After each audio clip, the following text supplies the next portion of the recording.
Nous découvrons aujourd'hui notre quatrième personnage féminin de la Bible. Nous découvrons Esther. Un livre lui est consacré. Esther, le livre d'Esther raconte une histoire qui se déroule en Mésopotamie, en Perse. C'est l'Iran actuel. Et l'histoire se déroule environ au 5e siècle avant Jésus. Et dans ce livre d'Esther, il y a 4 personnages principaux. Le premier, c'est un homme, il s'appelle Mardochée.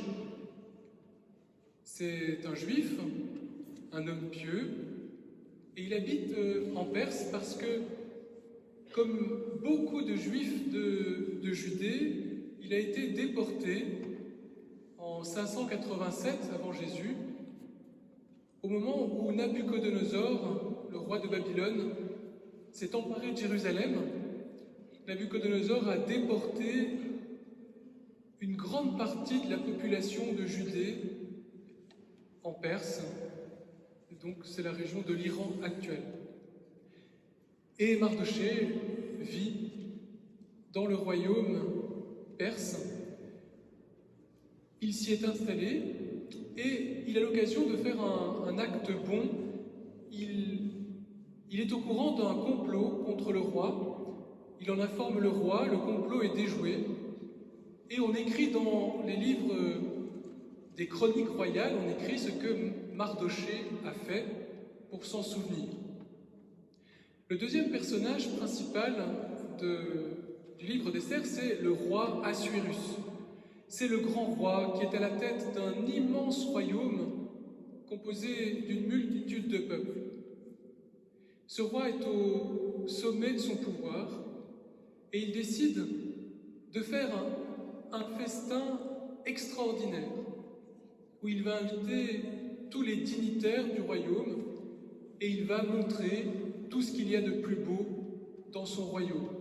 Il veut vraiment en imposer à tous, il veut faire éclater sa gloire aux yeux de tous. Et au cours de ce festin, il a même le désir de faire voir la reine Vashti. Il l'appelle, sans doute parce qu'il la considère un peu comme un objet, un peu comme un de ses biens qui lui appartiennent et dont il est très fier. Il veut le faire voir à tous. Il appelle la reine et celle-ci ne veut pas venir au festin du roi Assuérus.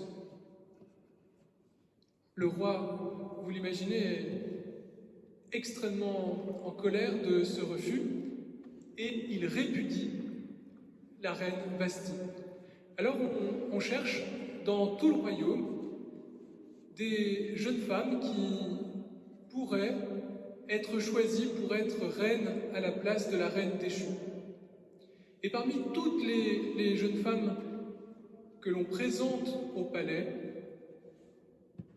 Esther est choisie pour devenir la nouvelle reine. Esther, en fait, c'est la nièce de Mardochée. Elle est juive et elle a été recueillie par son oncle Mardochée. C'est lui qui l'a élevée. Esther, en fait, elle porte 2 prénoms, comme ça arrive souvent quand on est de 2 cultures. Son prénom dans la culture perse, c'est Esther. Ça vient du babylonien Ishtar, qui veut sans doute dire étoile. Et elle porte aussi un nom hébreu, Hadassah, qui désigne le myrte, l'arbuste dont les fruits sont odorifants. Esther est donc choisie pour devenir la reine, mais quand elle entre au palais, elle ne dit pas qu'elle est juive. Et puis le 4e personnage du livre d'Esther, c'est Haman. C'est un homme. Il est le plus grand fonctionnaire du royaume d'Assuérus. Il a tous les honneurs après le roi. Et Haman aime parader dans la capitale. Il aime qu'on lui rende les honneurs jusqu'au jour où on vient l'informer qu'il y a un homme qui refuse à son passage de se mettre à genoux devant lui. Cet homme, c'est Mardochée. Et comme tout homme très orgueilleux et qui a du pouvoir, Aman ne supporte pas qu'un seul homme manque aux honneurs qui lui sont rendus. Il veut donc punir Mardochée. Il apprend qu'il est juif, alors il décide de faire mourir tous les juifs du royaume d'Assuérus. Et pour ça, il présente un décret au roi et il lui dit les choses ainsi. Il existe dans ton royaume un peuple qui n'est pas comme les autres, un peuple dont les lois n'ont rien à voir avec les lois des autres royaumes. Ce peuple est un peuple infidèle, tu dois le punir, et il propose donc de tuer tous les Juifs. Le roi accepte, il fait publier une lettre dans tout son royaume. Une date est fixée, le 13e jour du mois de Hadar, on mettra à mort tous les Juifs du royaume. Tous les Juifs entrent en pénitence, ils se mettent à prier, à jeûner, et Mardochée revêt un sac de deuil, et il vient auprès du palais pour informer Esther de ce qui est prévu. Esther demande à Mardochée ce qui se passe, il l'informe de ce décret, et Mardochée dit à Esther: « Va voir le roi, prie pour nous, intercède pour nous, arrache-nous à la mort. » Et il lui dit: « C'est peut-être pour ça que tu as été choisie pour reine, non pas parce que tu es la plus belle de tout le royaume, mais peut-être que Dieu t'a installée dans le palais du roi, auprès de lui, pour qu'en ce jour où ton peuple est menacé, tu intercèdes pour lui. » Le problème, c'est que la reine ne peut pas, de sa propre initiative, paraître devant le roi. Elle ne peut pas venir trouver le roi pour lui parler. Il faut qu'elle soit appelée par lui. Esther ne voit pas comment elle pourrait informer le roi de ce qui arrive et intercéder pour son peuple. Alors elle demande à Mardochée de faire jeûner tout le peuple, que tout le monde se mette en prière pendant 3 jours, comme elle le fera elle-même, pour que Dieu vienne à son aide et qu'elle trouve la force d'aller au-devant du roi. Au bout de 3 jours, la reine quitte ses vêtements de deuil, elle revêt ses plus beaux habits, elle est au comble de la beauté, elle décide d'aller auprès du roi, et lorsque le roi voit la reine se présenter devant lui, il lève sur elle les yeux avec une grande colère. En voyant le regard du roi posé sur elle, la reine Esther s'évanouit. Et au moment où elle s'évanouit, le cœur du roi s'attendrit. Lui qui était enflammé de colère contre la reine parce qu'elle avait osé se présenter devant lui sans être appelé, quand il la voit défaillir, son cœur s'attendrit. Il se précipite auprès d'elle et il lui demande ce qui arrive. « Qu'est-ce qu'il y a, Esther ?» Elle ouvre les yeux et, en voyant le roi tout près d'elle, elle s'évanouit encore une fois. Et le roi, toujours auprès d'elle, lui demande « Parle-moi, Esther, qu'est-ce qu'il y a ?» Elle ouvre à nouveau les yeux et le roi lui dit « Demande-moi tout ce que tu voudras, même si c'est la moitié de mon royaume, je te le donnerai. » Et vous avez sans doute en mémoire cette même phrase prononcée par le roi Hérode quand il voit danser la fille d'Hérodiade et qu'il lui dit « Demande-moi ce que tu voudras, jusqu'à la moitié de mon royaume, je te le donnerai. » Et la reine dit au roi « Consens à ce que je t'offre un banquet. Consens à venir chez moi avec Aman. Je veux vous offrir un banquet. » Et donc le roi se présente avec Aman à la table d'Esther. Elle leur offre un banquet. Et vous imaginez que Aman, ce grand fonctionnaire, est très honoré. Il se dit « Voilà que la reine offre pour le roi et moi seul un banquet. » Et au cours du banquet, le roi s'adresse à nouveau à Esther en lui disant « Demande-moi ce que tu voudras, jusqu'à la moitié de mon royaume, je te le donnerai. » Et la reine Esther dit simplement que le roi veuille bien demain encore venir à ma table, que je lui offre à nouveau un banquet ainsi qu'à Aman.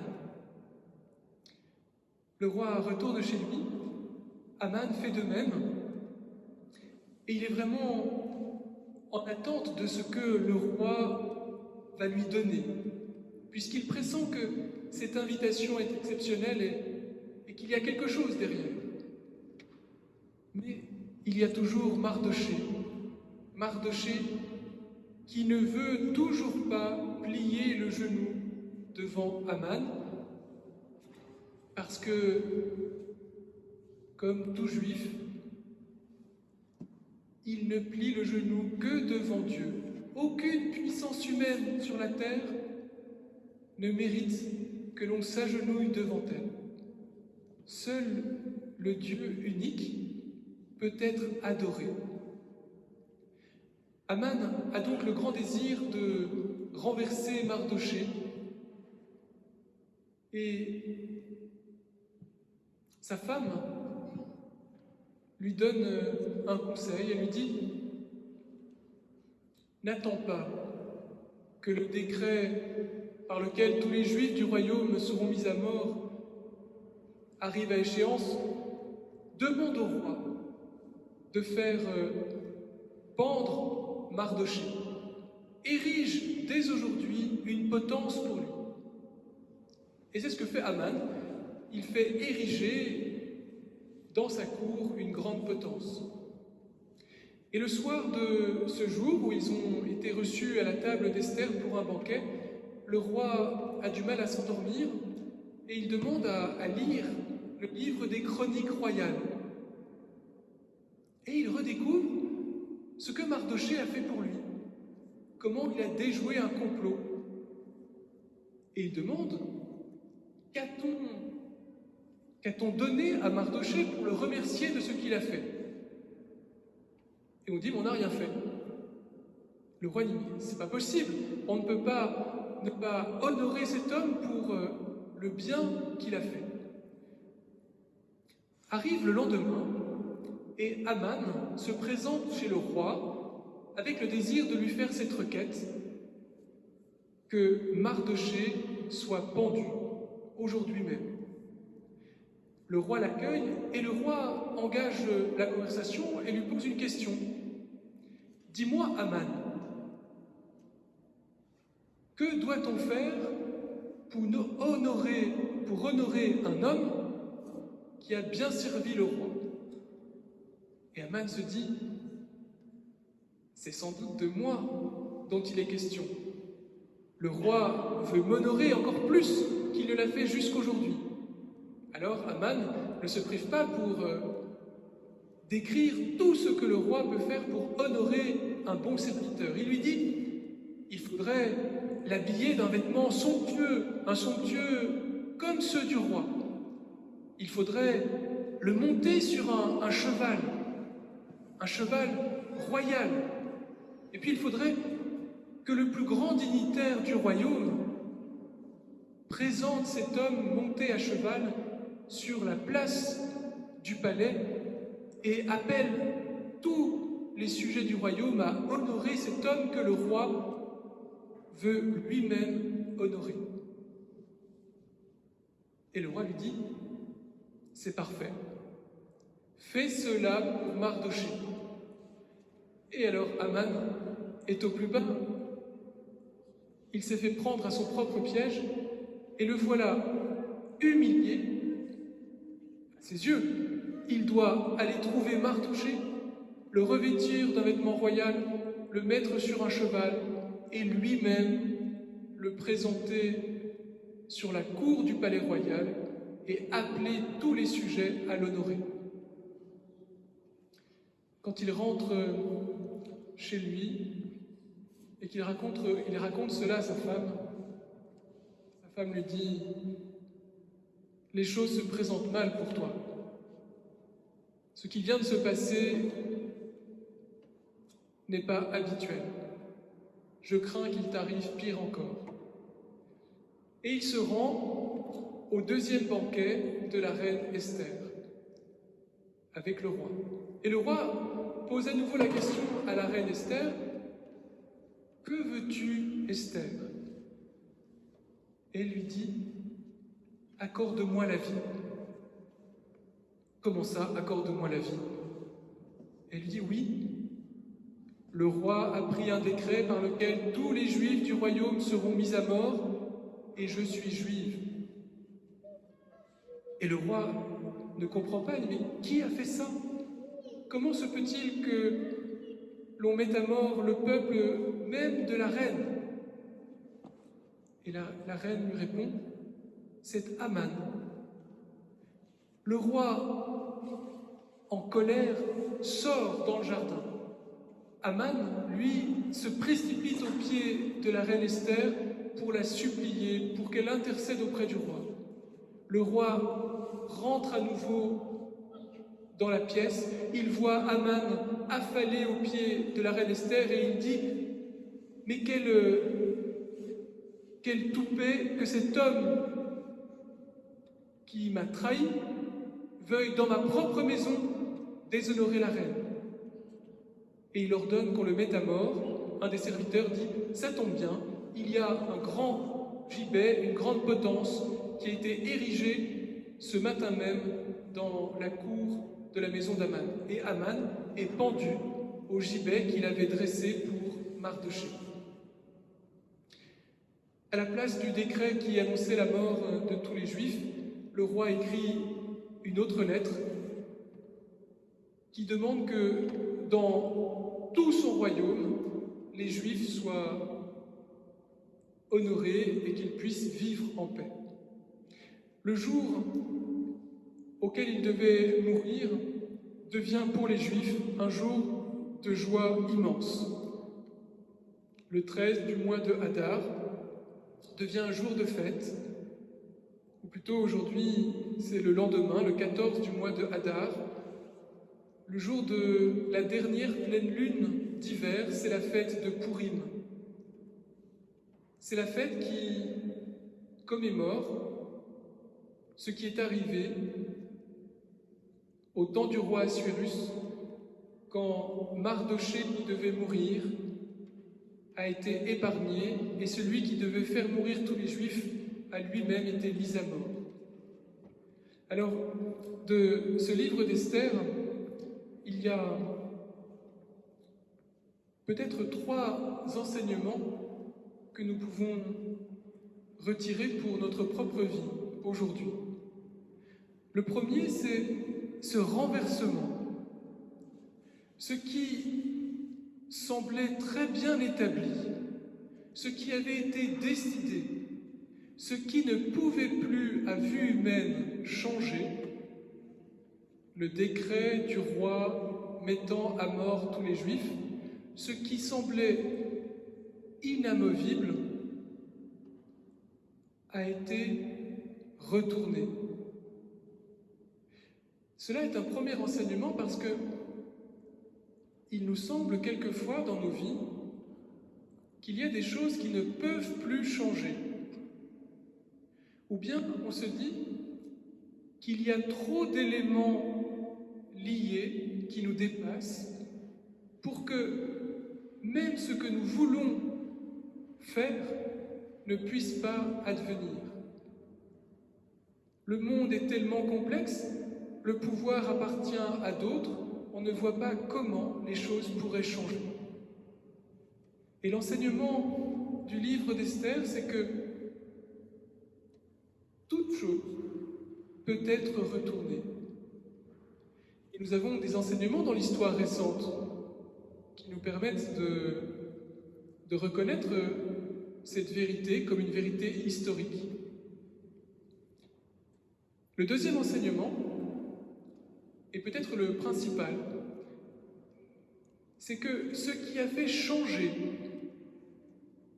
la disposition du roi, ce n'est pas un discours extraordinaire, savant, ce n'est pas une démonstration de force, c'est la faiblesse d'une femme qui s'évanouit devant celui qui est l'homme le plus fort sur la terre à ce moment-là. C'est l'évanouissement de la reine Esther, c'est sa faiblesse qui devient la plus grande des forces capables de changer le cœur du roi. Et ça, c'est un principe biblique, et c'est le cœur de l'Évangile. C'est ce que saint Paul dira dans la deuxième lettre aux Corinthiens, au chapitre 11, en s'exprimant ainsi: « Je me glorifierai de mes faiblesses. Lorsque je suis faible, c'est alors que je suis fort. Car lorsque je suis faible, ce n'est pas sur mes propres forces que je peux compter, mais uniquement sur la puissance de Dieu. » Quand la reine Esther a décidé d'aller devant le roi, elle ne savait pas ce qui allait se passer. Ce qu'elle pouvait prévoir, c'est que le règlement, la loi du palais, la conduisait à une mort certaine. Et pourtant, après avoir prié, elle a quand même fait cette démarche sans savoir comment Dieu allait venir à son aide. Elle n'a pas joué l'évanouissement. Elle n'a pas fait volontairement une démonstration de sa faiblesse. C'est en se trouvant devant le regard de colère du roi Assuérus qu'elle s'est évanouie. Mais par cette expérience, elle s'est approchée de Dieu, comme Jésus le manifestera sur la croix. Le Très-Haut manifeste sa puissance en révélant sa faiblesse. Comment est-ce que le Seigneur Jésus est capable de changer les cœurs, non pas en faisant tomber des éclairs du ciel, en faisant tomber la foudre, en menaçant, mais en se laissant faire. Le troisième enseignement du livre d'Esther, c'est une étrangeté dans ce livre, c'est le double banquet que la reine offre à Assuérus et à Aman. Pourquoi offre-t-elle un double banquet? Pourquoi un banquet ne suffit-il pas? Puisque le roi lui a dit « Demande-moi ce que tu veux, jusqu'à la moitié de mon royaume, je te le donnerai. » Il suffisait à la reine, lors du premier banquet, de dire ce qu'elle voulait. Pourquoi faut-il deux banquets? Peut-être parce que on est en attente encore, au temps d'Esther, du banquet que Dieu donnera pour ses enfants, de ce banquet unique, de cette table à laquelle lui-même se fera le serviteur de ceux qu'il appelle. Peut-être qu'il ne peut pas y avoir un seul banquet parce que on attend le banquet unique, celui de Dieu. Peut-être aussi que le double banquet d'Esther il nous ramène à la table de l'Eucharistie. Parce que, entre les deux banquets, il s'est passé quelque chose. Au premier banquet, la reine Esther a généreusement offert ce qu'il y avait de meilleur au roi et à Aman. Ils ont reçu beaucoup. C'est un jour de fête. La reine Esther s'est montrée dans toute sa beauté et sur la table, il n'y avait que des bonnes choses. Et ce qu'ils ont reçu, tout le bien qu'ils ont reçu, leur a permis de faire un travail dans leur cœur. Le roi Assuérus, grâce à la générosité de la reine Esther, est entré dans sa mémoire et il a pu se souvenir de la bonne action que Mardochée avait réalisée en sa faveur. Et la générosité de la reine Esther l'a éveillé à la gratitude envers Mardochée. Aman, lui, au contraire, a reçu la même générosité à la table d'Esther, mais ayant reçu tous ces biens, il a désiré en son cœur vouloir encore plus. Et au lieu de manifester de la gratitude, c'est l'ingratitude qui a grandi dans son cœur. Lui qui avait tant reçu, il voulait recevoir encore plus. Il voulait recevoir encore plus, lui seul, ne pouvant supporter qu'un seul homme lui manque de respect, ne se soumette pas à sa puissance. Et vous voyez comment ce temps, entre les deux banquets, cette soirée, cette nuit, ce matin, ont permis à ces deux hommes de faire un travail en leur cœur qui ne pouvait pas se faire à la table d'Esther si elle n'avait été qu'une table unique. Et c'est sans doute ce qui se passe pour nous à la table de l'Eucharistie. Nous recevons toute la générosité de Dieu.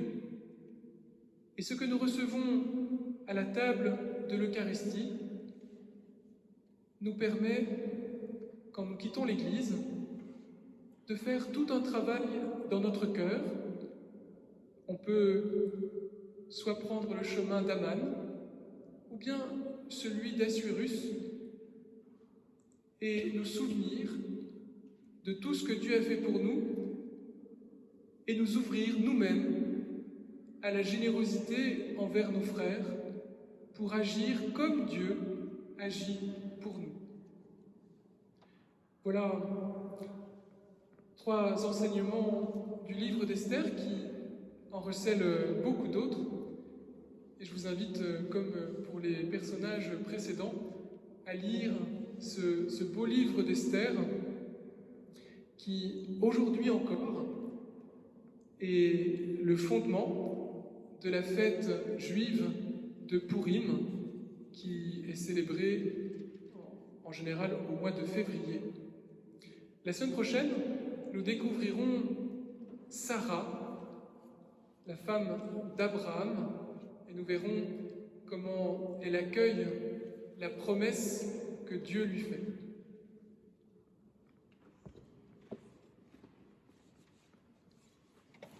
Je vous invite à vous tourner vers la Vierge Marie, elle qui, comme Esther, a su accueillir la force de Dieu dans la faiblesse.